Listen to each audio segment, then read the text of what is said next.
एक युवक मेरे पास लाया गया, दिल्ली की बात है। जिनके घर में मेहमान था उनको उस युवक के प्रति बड़ा लगाव था।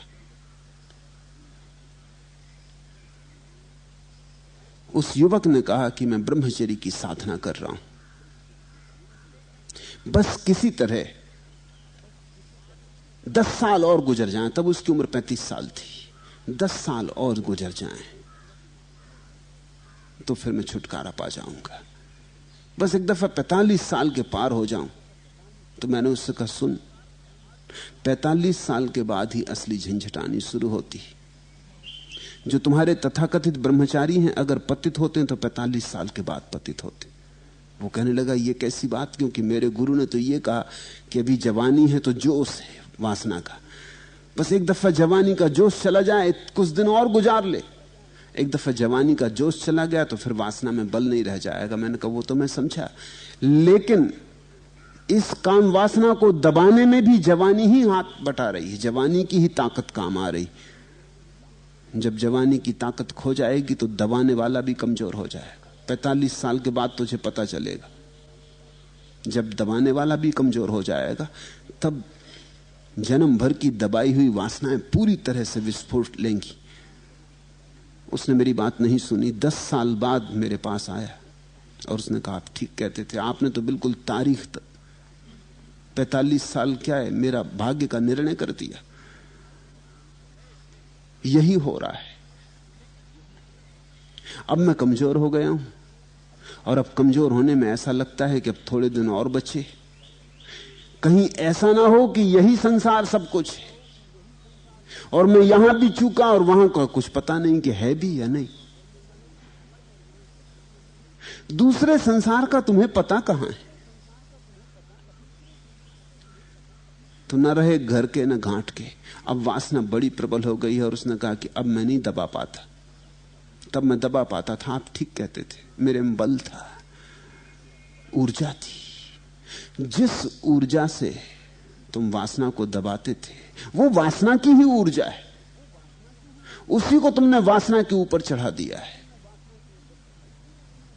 अब वासना भी शिथिल होने लगी भीतर तो ऊर्जा भी शिथिल होने लगी, और जब ऊर्जा शिथिल होने लगी तो जिस वासना को तुमने 20, 25 या 30 वर्ष तक दबा रखा है वो बदला लेगी। जैसे दबाया हुआ स्प्रिंग खुल जाए, उठ जाए, दबी बातें बलशाली हो जाती। तो ईश्वर भाई की मां के साथ वही हुआ। 50 वर्षों की जैन साधना, अब मौत द्वार पे खड़ी। अब मोक्ष दिखाई नहीं पड़ता, अब वो सपने देखने की क्षमता भी नहीं रही। अब तो मौत दिखाई पड़ती, इधर गया हुआ जीवन दिखाई पड़ता है जिसको ऐसे ही गंवा दिया, कभी भोगा नहीं। इस अकड़ में रहे कि क्षणभंगुर को क्या भोगे, कभी ठीक से खाया नहीं, कभी ठीक से पहना नहीं, कभी ठीक से राग रंग ना किया।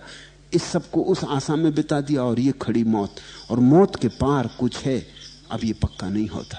अब कौन पक्का दिलाए, कौन भरोसा दिलाए?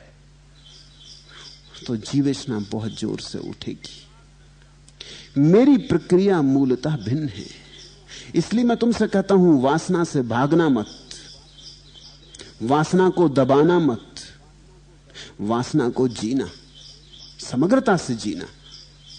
इस जीवन के अवसर को छोड़ना नहीं। इस जीवन के अवसर में जितने गहरे उतर सको उतर जाना। एक ही बात ख्याल रखना, जागरूक रहना और देखते रहना कि इस जीवन में कितने ही गहरे उतरो, कुछ मिलता है कि नहीं मिलता।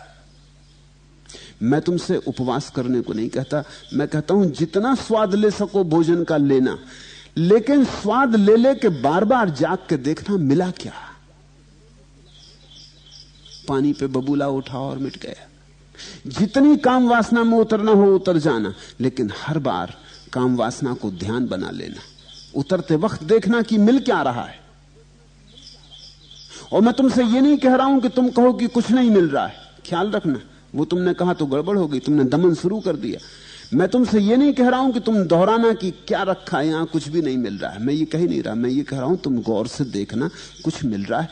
कौन जाने मिलता हो, मिलता हो तो ठीक। और भय क्या है?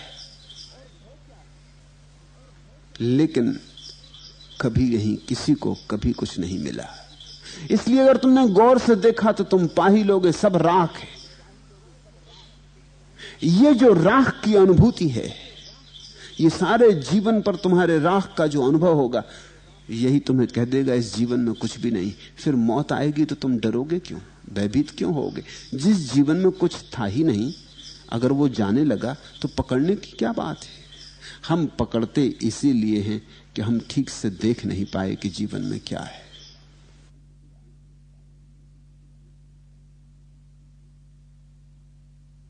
मैंने सुना है, एक राजस्थानी लोक कथा है। एक लड़का सिर्फ दही ही दही खाता था।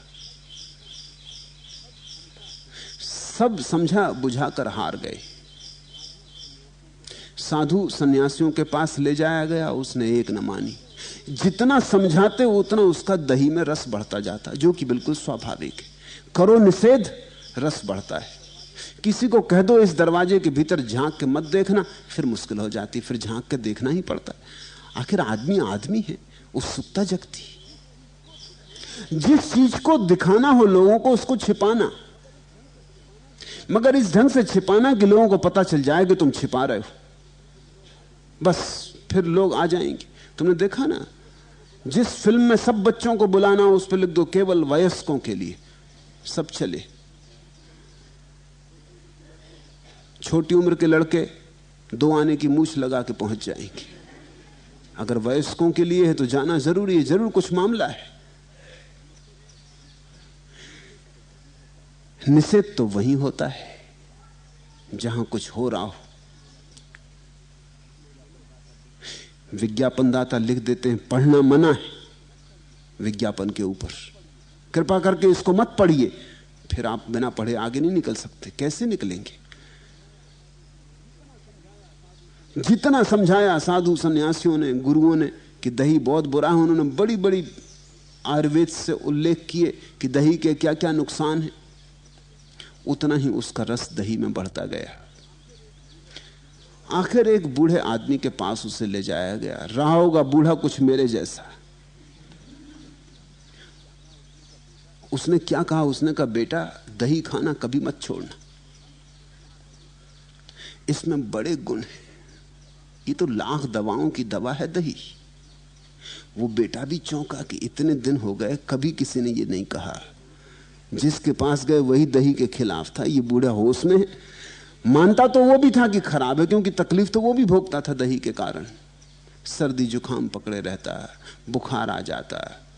अभी जवान था लेकिन फीका होने लगा था, दही मारे डाल रहा था।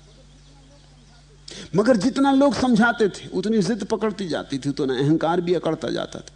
इस बूढ़े की बात उसने भी जरा चौंक के सुनी। उसने कहा, क्या कह रहे महाराज, दही में बड़े गुण? उसने करे, लाख दवाओं की दवा है दही, रामबाण समझो।